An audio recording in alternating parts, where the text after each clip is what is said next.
Olá, Aine, tudo bem? Tudo ótimo, André. Seja bem-vindo de volta ao Senado Notícias Revista. Obrigado, Aine. Eu já estava nessa revista e temos muitas novidades hoje, né? Como sempre, né, André? Vamos ver no programa de hoje. Lei antiterrorismo vai ser discutida em audiência pública na Comissão de Constituição e Justiça. As eleições deste ano registraram o maior número de abstenções dos últimos 20 anos. E a repercussão do resultado do segundo turno das eleições no plenário do Senado. O Senado Notícias Revista começa agora.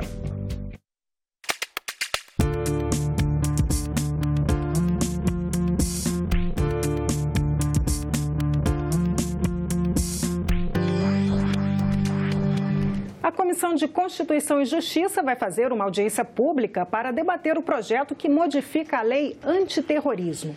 Pela proposta, volta a ser considerado terrorismo incendiar, depredar, saquear, destruir ou explodir meios de transporte ou qualquer bem público ou privado, além dos atos de interferir, sabotar ou danificar sistemas de informática ou bancos de dados. Os senadores da Comissão de Constituição e Justiça também aprovaram proposta que muda o cadastro de pessoas desaparecidas e cria a Política Nacional de Busca. O projeto, que segue para análise do plenário, busca propor soluções para enfrentar o grave problema de desaparecimento de pessoas no país. Nos últimos 10 anos, quase 700 mil pessoas foram dadas como desaparecidas no Brasil. Os dados do Fórum Nacional de Segurança Pública mostram também que em 2016 foram 71 mil registros de desaparecimentos. A proposta aprovada na Comissão de Constituição e Justiça reformula o Cadastro Nacional de Pessoas Desaparecidas e estabelece medidas para facilitar e tornar mais rápida a busca por essas pessoas. O texto prevê, por exemplo, que hospitais, clínicas e albergues, sejam públicos ou privados, deverão informar as autoridades sobre a entrada de qualquer pessoa em suas dependências sem a devida identificação. O novo modelo de cadastro de pessoas desaparecidas terá um banco de informações públicas com acesso livre pela internet e um banco com informações sigilosas para uso das autoridades. As informações deverão ser padronizadas e alimentadas por todos os órgãos de segurança envolvidos na investigação. Nenhum caso pode ser fechado porque a pessoa está desaparecida. Não pode cessar a investigação. Esse é um dado fundamental. Não poder cessar a investigação enquanto não encontrar as pessoas. A comissão também aprovou o requerimento de audiência pública para debater um projeto que inclui novas hipóteses de crime na lei antiterrorismo. A proposta é polêmica. Alguns senadores alegam que ela traz a possibilidade de classificar ações de movimentos sociais como terrorismo. Pelo meu projeto, isso aqui se considera ato terrorista. E pelo jeito, tem gente aqui na comissão que acha que não é.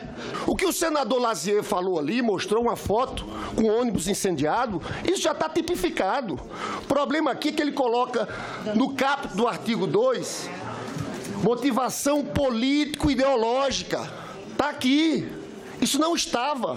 Foi colocado pelo relator Magno Malta. Mas realmente muito me preocupou o fato de que o terrorismo consiste não só agora em prática de atos de indivíduos por xenofobia, racismo, mas também incluir aqui a motivação política, ideológica ou social. Eu tenho a impressão, inclusive, senador Magno Malta, que nós poderíamos até estar inviabilizando constitucionalmente o projeto ao incluir este termo.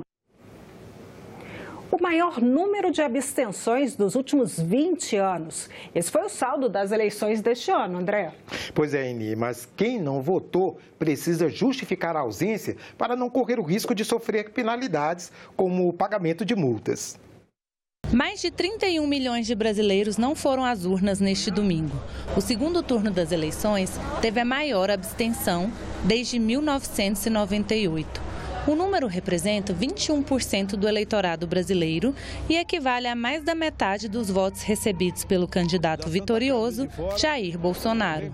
Foi uma votação de negação do sistema político e, em função disso, muita gente que votou em outros candidatos que não foram para o segundo turno desistiram de comparecer às urnas ou resolveram anular seu voto. Mas o mais expressivo foi a desistência, que foi muito significativa para uma eleição tão polarizada como esta. Funciona como voto de protesto, que é uma tradição brasileira, foi uma tradição brasileira durante os duros tempos do regime militar, né, onde haviam eleições legislativas, mas não havia eleição para o executivo. E você lembra que a prática era essa, né? Então, acho que isso reviveu, esse clima de polarização. Quem não votou no segundo turno deve regularizar a situação eleitoral até o dia 27 de dezembro. E quem não compareceu no primeiro turno também tem que se justificar. Mas fique atento que o prazo é menor, até o dia 6 de dezembro. A entrega da justificativa poderá ser feita em um cartório eleitoral, correios e no portal do TSE. O eleitor que não justificar a ausência dentro do prazo estipulado terá que pagar multa para regularizar a situação. O cidadão que não votar, não justificar e nem quitar a multa devida por 3 eleições seguidas terá o título eleitoral cancelado. Ele não estando kit com a justiça eleitoral, ele tem outros problemas, assim, outras dificuldades. Por exemplo, não consegue tirar passaporte, não consegue pegar empréstimo em banco público, fazer matrícula em universidade pública. Então, ele precisa regular a situação para poder estar kit e ter a certidão de quitação eleitoral. A vitória de Jair Bolsonaro na disputa presidencial repercutiu no Senado, André. Cine, os senadores comentaram em plenário o resultado do segundo turno das eleições. A repercussão das eleições tomou 2 horas da tribuna do plenário. Foram críticas e apoio ao presidente da República eleito. Alguns senadores discursaram sobre o que esperam de Jair Bolsonaro, sobre o papel da oposição e também a respeito da democracia.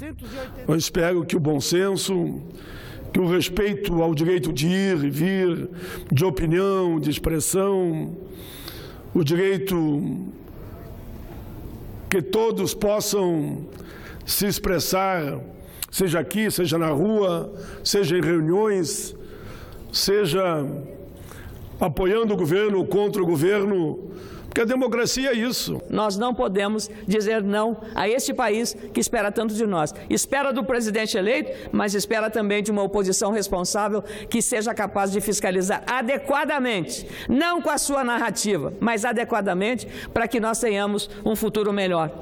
Agora vêm os desafios, gigantescos desafios, contra os déficits públicos, que deve ser o primeiro item a que este governo deve se dedicar, porque sem recursos vai ser muito difícil concretizar as promessas de mudanças na vida brasileira.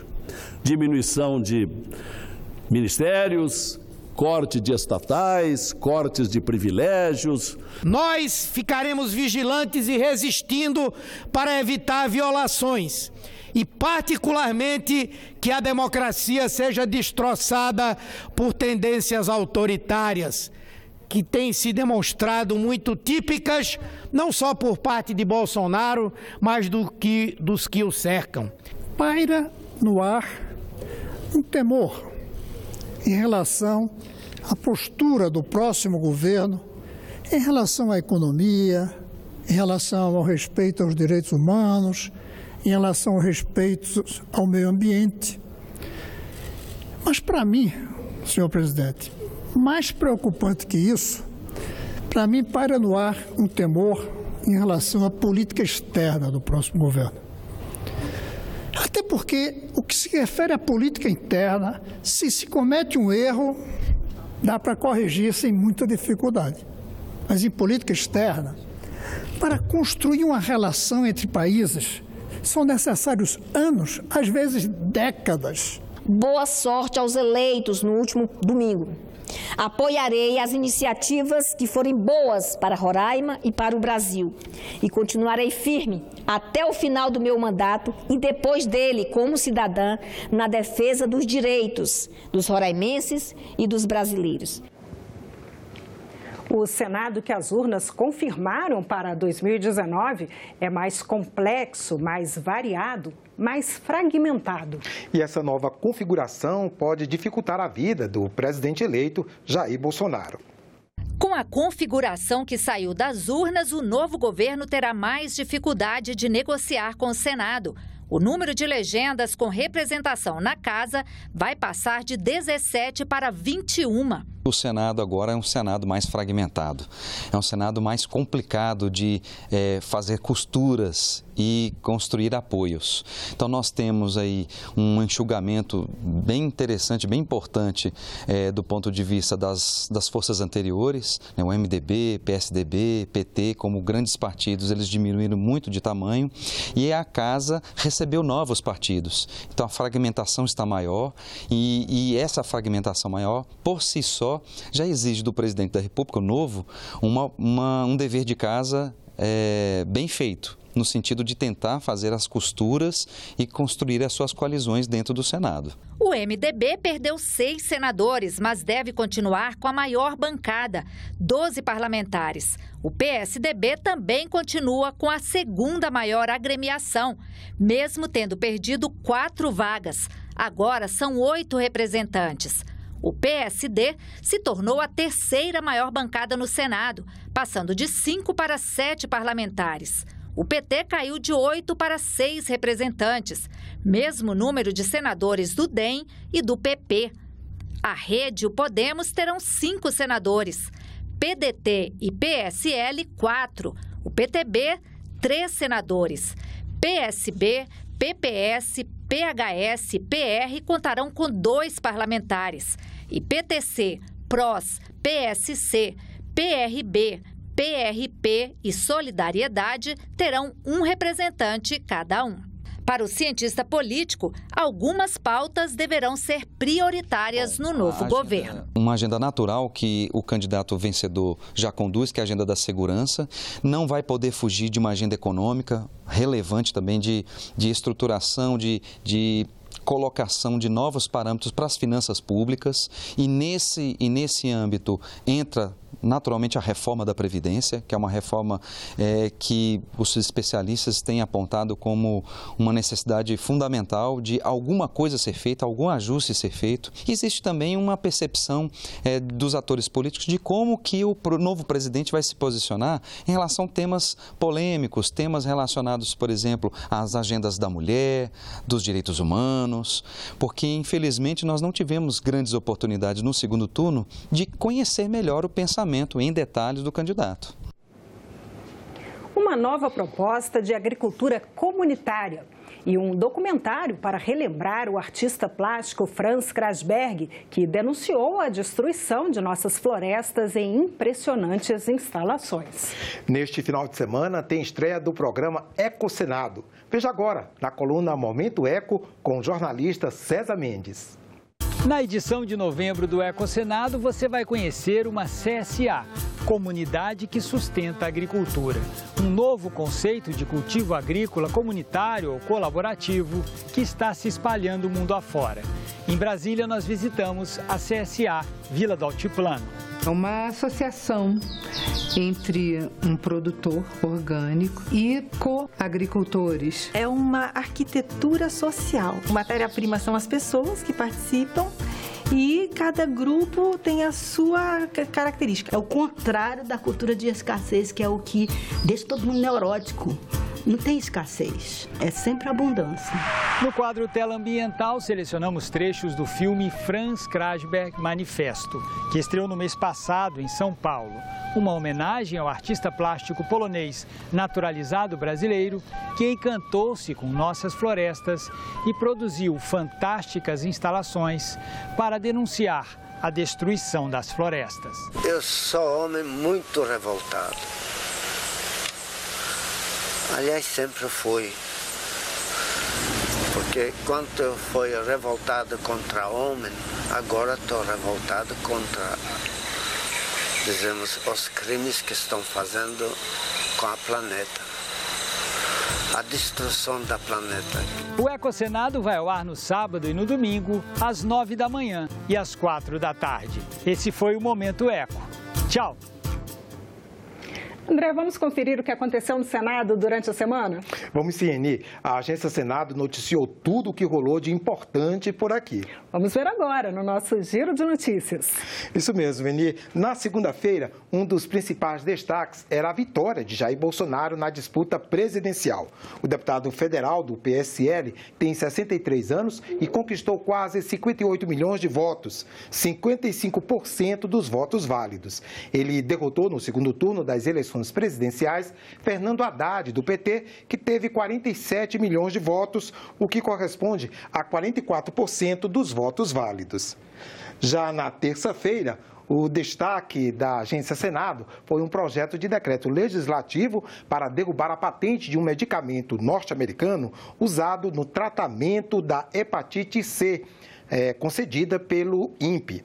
O medicamento cura a hepatite C em mais de 95% dos casos. Com a concessão da patente em setembro, a Fiocruz, Farmanguinhos e empresas brasileiras ficaram impedidas de produzir o medicamento, que já estava registrado pela Anvisa e geraria uma economia de R$1 bilhão para o Ministério da Saúde. O projeto de decreto legislativo foi apresentado durante a reunião e aprovado por unanimidade. Na quarta-feira, a capa da Agência Senado mostrou a aprovação da proposta que regulamenta a emissão eletrônica de duplicatas. O documento é uma promessa de pagamento feita pelas empresas na compra de produtos ou de serviços. Esta é a segunda vez que o plenário aprova o projeto de lei da Câmara. O texto já tinha sido aprovado pelos senadores em 17 de outubro e remetido à análise presidencial.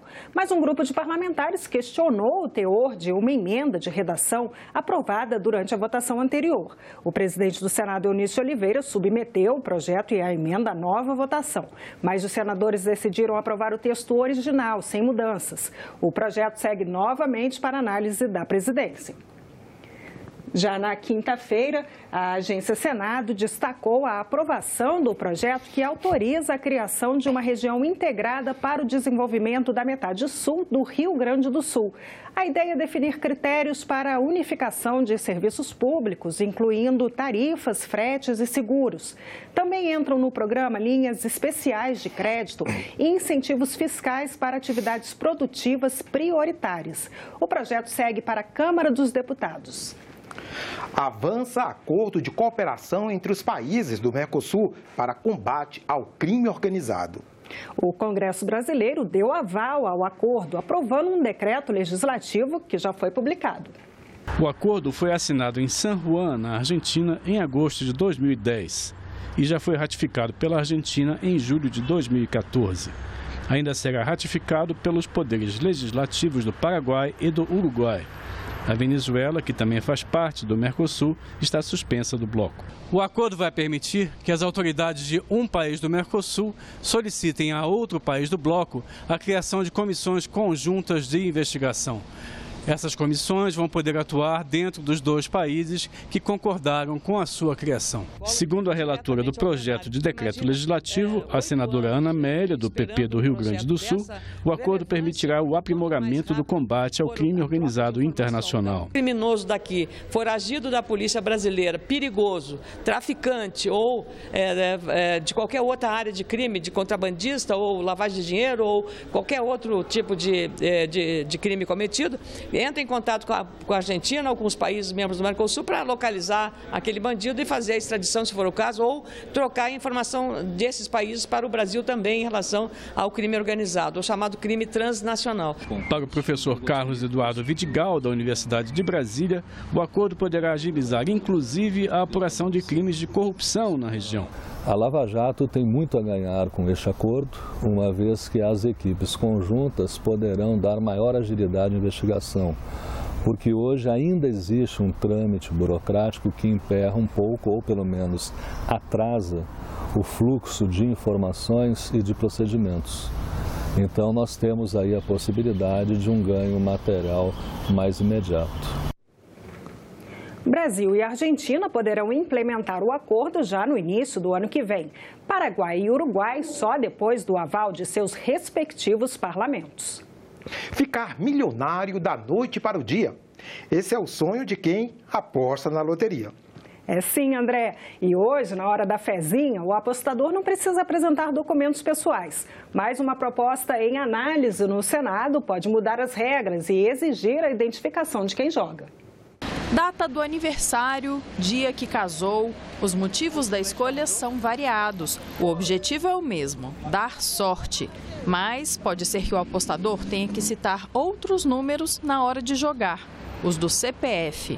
É que um projeto em análise no Senado Federal define como obrigatória a identificação. E a finalidade é facilitar a investigação de fraudes no sistema de loterias da Caixa Econômica Federal. Dados fornecidos ao Senado pelo Conselho de Controle de Atividades Financeiras, o COAF, mostram pessoas que ganharam mais de 500 vezes na loteria. O relator da proposta que tramita no Senado lembra ainda outras fraudes, como o desvio de mais de 60 milhões de reais em bilhetes premiados. E ressalta que o projeto vai combater esse tipo de situação. Isso vai ajudar muito a própria Caixa, e não só a Caixa, mas também a Receita Federal, porque você combate realmente a lavagem de dinheiro através desse processo. E a grande vantagem é que, se ele eventualmente perder o bilhete, a Caixa Econômica, sabendo o número do CPF, já localiza a pessoa e até 30 dias pode localizar e avisar. Mas, para o coordenador de fiscalização das loterias, a lei não trará mudanças na segurança contra as fraudes. A Secretaria hoje adota as melhores práticas mundiais em relação à segurança e principalmente no que tange à lavagem de dinheiro.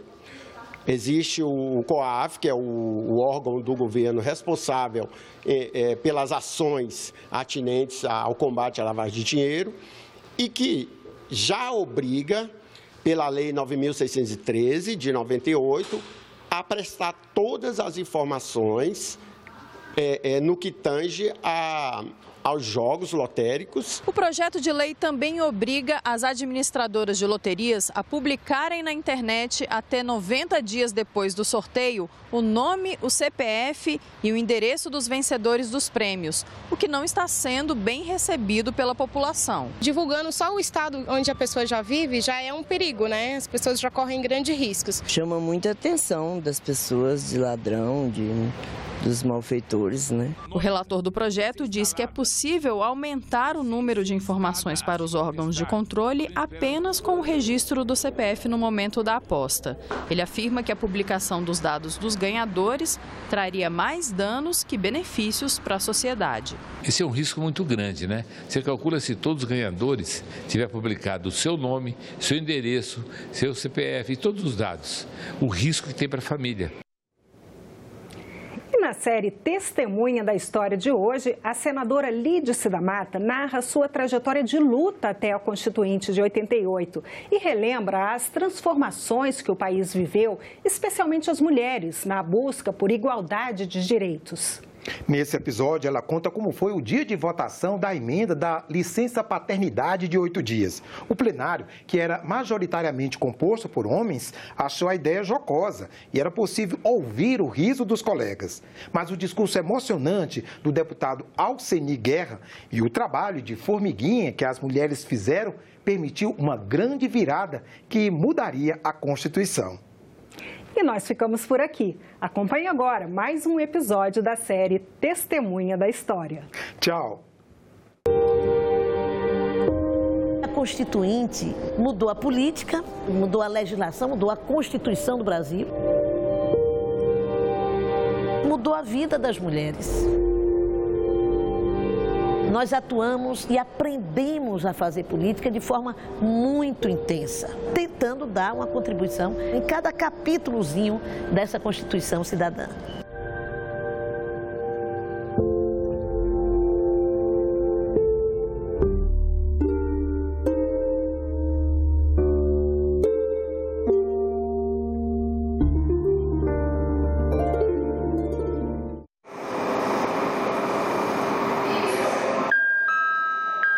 Cheguei aqui com 30 anos, estava entre os mais jovens deputados constituintes daquele período, que vinha aqui, portanto, carregada das ideias do feminismo, das ideias da luta política de esquerda, da luta por liberdades, com todos os sonhos de que aquela Constituição mudasse a vida do povo brasileiro.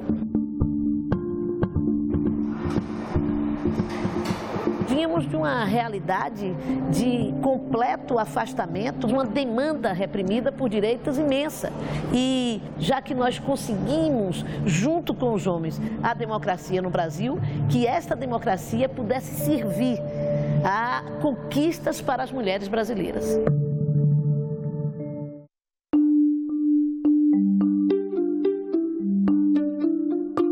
Nós vínhamos de uma participação muito diminuta da mulher no parlamento brasileiro. Nos unimos imediatamente quando chegamos aqui e constituímos essa famosa bancada do batom, que apesar de unir pessoas com diferentes origens políticas e ideológicas, conseguiu, na sua maioria, uma unidade em torno de temas centrais. Nós fomos, as mulheres constituintes, o único segmento no país que se elegeu com uma carta programática.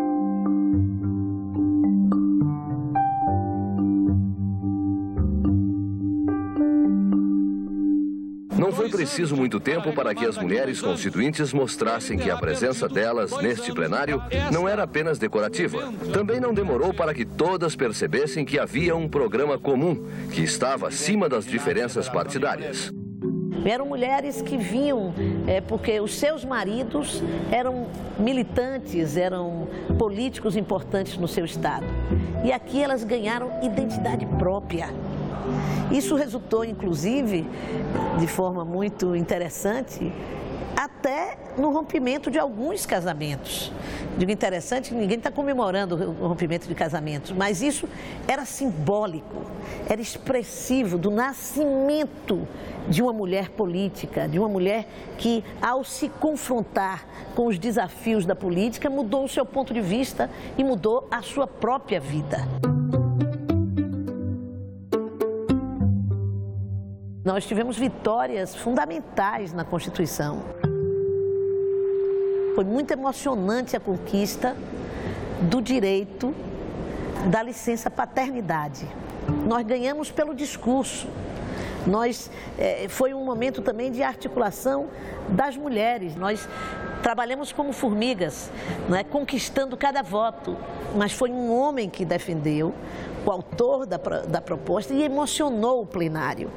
Frequentemente me deparava com uma mulher que, tendo acabado de dar à luz a um filho e estando impossibilitada de assisti-lo, não podia ter ao seu lado o seu marido, o seu companheiro, o pai da criança. Todas as outras conquistas legais no Brasil, e acho que também aquelas que ainda não foram legalizadas, que é esse rompante de luta por direitos que mobiliza a mulher brasileira hoje, ela vem das conquistas da Constituição de 88.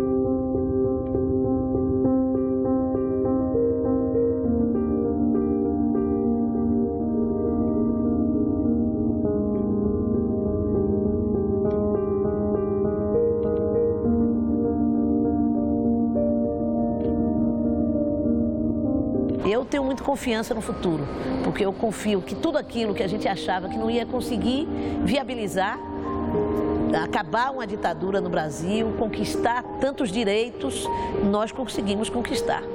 E o desafio que vocês têm de manter o que nós conquistamos.